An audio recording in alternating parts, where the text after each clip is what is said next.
রাঙ্গামাটির এই আকর্ষণীয় পর্যটন স্পট সাজেক ভ্যালি নামেই সবাই চিনেন।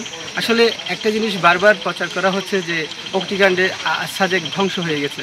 আপনি হয়তোবা জেনে থাকবেন বাংলাদেশের সবচেয়ে বড় জেলা হচ্ছে রাঙ্গামাটি এবং সবচেয়ে বড় ইউনিয়ন হচ্ছে এই সাজেক ইউনিয়ন। আমি যেই জায়গাটিতে দাঁড়িয়ে রয়েছি এই জায়গাটির নাম হচ্ছে সাজেকের একটি পাড়া, সেই পাড়ার নাম হচ্ছে রুইলি পাড়া। এই পাড়াতে গত সোমবার অর্থাৎ 24শে ফেব্রুয়ারি যে ভয়াবহ অগ্নিকাণ্ড ঘটেছে তার ভয়াবহ চিত্র আমার পিছনেই আপনি দেখতে পাচ্ছেন। তো এই নিয়ে আজ পর্যন্ত প্রশাসনের সাথে এখানে হোটেল মালিক, রিসোর্ট মালিকদের সাথে দফায় দফায় বসা হচ্ছে। তারা কিভাবে নতুন করে গড়ে তুলবেন এই সাজেক এবং কিভাবে নতুন করে অগ্নি নির্বাপক থেকে মুক্তি পাবেন সেই বিষয়ে দফায় দফায় আলোচনা হচ্ছে। আমার এখনও আমরা দেখতে পাচ্ছি যে এই মুহূর্তেও কিন্তু সাজেক রিসোর্ট মালিকের সাথে এখানের প্রশাসনের সাথে মিটিং চলছে। তো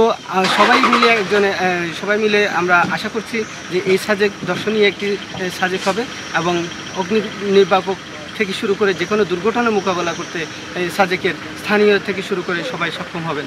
আরেকটি কথা জানিয়ে রাখি, আসলে অগ্নি নির্বাপন ঘটনার পরপরে এখানে ভয়াবহ অগ্নিকাণ্ডের ঘটনার পরপরেই এখানকার স্থানীয়রা কীভাবে তাদের বাসাবাড়ি গড়ে তুলবেন, হোটেল মালিক কীভাবে তাদের বাসাবাড়ি গড়ে তুলবেন এ নিয়ে তারা একটি টেনশনে পড়েছেন।